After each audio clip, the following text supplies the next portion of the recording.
ያስከተለው ተግዳሮት እየተገለጸ ነው። አማራ ክልል ውስጥ ባለው የጸጥታ ችግር ምክንያት የግንባታ ዘርፉ በእጅጉ በመቀዛቀዙ በቀን ስራና በዘርፉ የተሰማሩ ባለሙያዎች ለችግር መዳረጋቸውን ይናገራሉ። ከአስተያየት ሰጪዎች አንዱ በቤት ግንባታና ሽያጭ የተሰማራ ድርጅት ባለሀብቶች አካባቢውን እየለቀቁ በመሄዳቸው የግንባታ ዘርፉ ተዳክሟል ይላሉ። አለምነው መኮንን በአማራ ክልል ከ2 ዓመት በፊት ጀምሮ በተፈጠረው የጸጥታ መደፍረስ ምክንያት በሺዎች የሚቆጠሩ የኮንስትራክሽን ባለሙያዎችና የቀን ሰራተኞች ያለ ስራ በመቀመጣቸው ኑሯቸውን በአግባቡ ሊመሩ እንዳልቻሉ እየገለጹ ነው። አንድ የግንባታ ባለሙያ ለዶይቼ ቬለ በሰጡት አስተያየት ስራ ካቆሙ 1 ዓመት እንዳለፋቸውና በእርሳቸውም ሆነ በቤተሰቦቻቸው ላይ የኑሮ ጫና ፈጥሯል። ምክንያት ያሉትንም ጠቅሰዋል።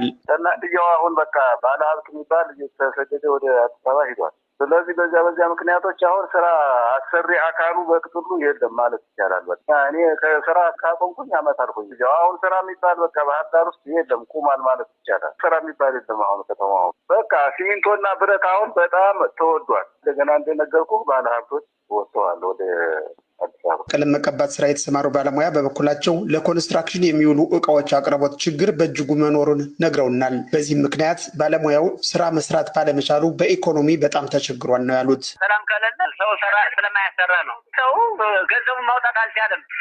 እቃዎችም ማቴሪያሎችም ስለማይቀርቡ ሰራተኛው ከአቅም ማለት ምክንያት ለሰዎች አያሰሩም። ስለዚህ ሰራተኛው አሁን በጣም ችግር ላይ ነው ያለ። በጸጥታ ስጋት ጥሬ እቃዎች እንደ ልብ ከአዲስ አበባ ወደ ባህር ዳር እንደማይገቡና የገቡትም ቢሆን ዋጋቸው በጣም ከፍተኛ በመሆኑ እቃዎችን ገዝቶ የሚያሰራ ባለሀብት ባለመኖሩ ቤተሰብ ለማስተዳደር ፈተና ሆኗል ሲሉም ገልጸዋል። የተፈጠረው ችግር ያው ማቴሪያል አቅርቦትም ከአዲስ አበባ ወደዚህ የሚገባው እቃም አይገባም። ቶሎ ውድ ነው፣ ደግሞ እየተጨነቀ ነው። በቤተሰብ ላይማ በቃ አሁን በጣም ተጨናንቆ ነው ያለ። መጥቶ መግባት ነው እንጂ ምንም ነገር ስራ የለም። ከየአቅጣጫው ደግሞ የመጣው ሁሉ ያው እዚህ ያለው በየአንዳንድ አካባቢ ደግሞ የሚመጣ ከገጠር ምናምን አለ። ፍልሰቱ በዝቷል። ቤተሰብ ራሱ መጨቃጨቅ ሁሉ መጥቷል። በቤት ላይም ግጭት እያመጣ ነው። ያው ልጅ ምናምን ያለውማ ማሳደግ አይችልም ራሱ በጣም ተርቧል። የቤት ኪራይ ውድ ነው። የቤት ኪራይን ለመክፈል 1 ወር ካለፈ እንደዚህ ሆነ ነው ጥል ወይ ውጣ ነው የምትባል። ያው ሲወጣ ነው የምታገኘው የጫነ ልካውን የሚሄድ። በአንድ የሪል ስቴት ውስጥ በስራ አስኪያጅነት የሚሰሩ የባህር ዳር ከተማ ነዋሪ ለኮንስትራክሽኑ ስራ መዳከም የተለያዩ ምክንያቶች እንዳሉ ለዶይቼ ቬለ ገልጸዋል። እቃዎች ከፍተኛ ዋጋ ይጨምራሉ። ጉዞ ላይ እንጃርጋለሁ በቂቻለሁ እና ምናምን እንደሚል በብረት ዋጋ በሲሚንቶ ዋጋ ላይ ከፍተኛ የሆነ ጭማሪ ያሳዩ። አብዛኛው ባለሀብት የለም ወደ አዲስ አበባ ገብቷል። እውነቱ ሲነገር ማለት በስጋት ምክንያት ወደ አዲስ አበባ ገብቷል። አብዛኛው ኮንስትራክሽን ቆሟል። በቃ ባህር ዳርና ወደ አማራ ክልል ቤት ገዝቶ ለመኖር ያለው ፍላጎት ማህበረሰቡ ጋር ዲያስፖራውም ስለቀነሰ እንቅስቃሴ ቆሟል። እንቅስቃሴ ሲቆም ገቢ የለም። ገቢ ሲቆም የግንባታ ይቆማል አብረው። ምክንያቱም የሚገዛ እስከሌለ ድረስ ግንባታ አሰራ እንቅስቃሴ የለም። ኢኮኖሚው ስለተዳከመ ኢኮኖሚ የሚንቀሳቀሱ አብዛኛዎቹ ባለሀብቶች ደግሞ በተለያየ ምክንያት በራሳቸው ምክንያት ወደ መሀል ሀገር ገብተዋል። ጉዳዩን በተመለከተ ተጨማሪ አስተያየት ለማካተት ለአማራ ክልል ከተማ ልማትና ኮንስትራክሽን ቢሮ ኃላፊ ብንደውልም ስልካቸውን ማንሳት አልቻሉም። የክልሉ ንግድና ገበያ ልማት ቢሮ የህዝብ ግንኙነት ኃላፊ በበኩላቸው ጉዳዩን የሚመለከተው የፌዴራሉ ንግድና ቀጠናዊ ትስስር ሚኒስቴር ነው ብለዋል። ለፌዴራሉ ንግድና ቀጠናዊ ትስስር የኮሚኒኬሽን ክፍል በተደጋጋሚ ስልክ ብንደውልም ስልኩ ሊነሳልን ባለመቻሉ አስተያየታቸውን ማካተት አልቻልንም። ለዶይቼ ቬለ ዘገባ አለምነው መኮንን። ባለፈው ዓመት በተባበሩት መንግስታት ድርጅት የትምህርት የሳይንስና የባህል ድርጅት በእንግሊዝኛ ምህጻሩ ዩኔስኮ በሰው ልጆች ወካይ የማይዳሰስ ቅርስነት የተመዘገበው ሸዋል ኢድ ሀረር ላይ ዘንድሮ ሲከበር ከተለያዩ አካባቢዎች የመጡ ታዳሚዎችን ትኩረት ስቧል።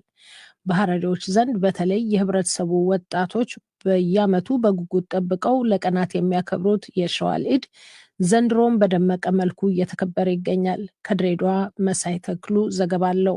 ዓመቱ በኢድ አልፈጥር በዓል ሳምንት በሐረር ከተማ በተለይ በታሪካዊው የጀጎል ግንብ ውስጥ በሚከበረው የሸዋል ኢድ ላይ ከጅግጅጋ ከተማ መጥታ የታደመችው ወጣት ፈቲያ መሐመድ በዓሉ ደማቅ መሆኑን ለዶይቼ ቬለ ገልጣለች። ከጅግጅጋ ነው የመጣሁት የሸዋል ኢድን ለማክበር ሐረር ተገኝቻለሁ እና በጣም ደመቅ ያለ ነው። ለሁለተኛ ጊዜ ነው የመጣሁት ሐረር እና በጣም ደስ የምትል ከተማ ናት። አቀባበላቸው ህዝቡ አልባሳታቸው ምናምን ሁሉ ነገር ደመቅ ያለ ነው። እዚህ ልገልጸው ከምችለው በላይ ነው በቃ ስሜቴና እና ሁሉም በኢትዮጵያ ውስጥ ያለ ህዝብ በሙሉ ሀረር ለቀጣይ ዓመት እንገናኝ ሸዋል እላቸዋለሁ። አቶ እድሪስ የተባለው ሌላኛው የበዓሉ ታዳሚ በሀረር ጀጎል የሚከናወነው ሸዋሊድ የተለያየ አይነት ባህል የሚታይበትና እንደ ፌስቲቫል ደስ የሚል መሆኑን ገልጧል። ወደ ሀረርም የመጣሁት ለመጀመሪያ ጊዜ ነው። የሸዋሊድንም ኤክስፔሪንስ ለማድረግ ነው የቻልኩት ለመጀመሪያ ጊዜ ነው። ኦቨርኦል በጣም ደስ ይላል። እንደ ፌስቲቫል በጣም ደስ ይላል። የተለያየ አይነት ካልቸሮች አሉ። እኔ ራሱ ብዙ ማለቃቸውን ካልቸሮች ዛሬ አይቻለሁ። በጣም ደስ ይላል። ሃርመኒው ደስ ይላል። ህብረተሰቡ እያከበረበት ያለው የተለያየ አይነት ነገሮች አንድ ላይ መከበሩ በጣም ደስ ይላል። ኢንጆይ አድርጌዋለሁ። በጣም ብዙ ሰው ኔክስት ይር እንግዲህ ቁጥሩ እየጨመረ መጥቶ ብዙ ሰው ቢታደሙ አሪፍ ነው ብዬ እንትን እላለሁ።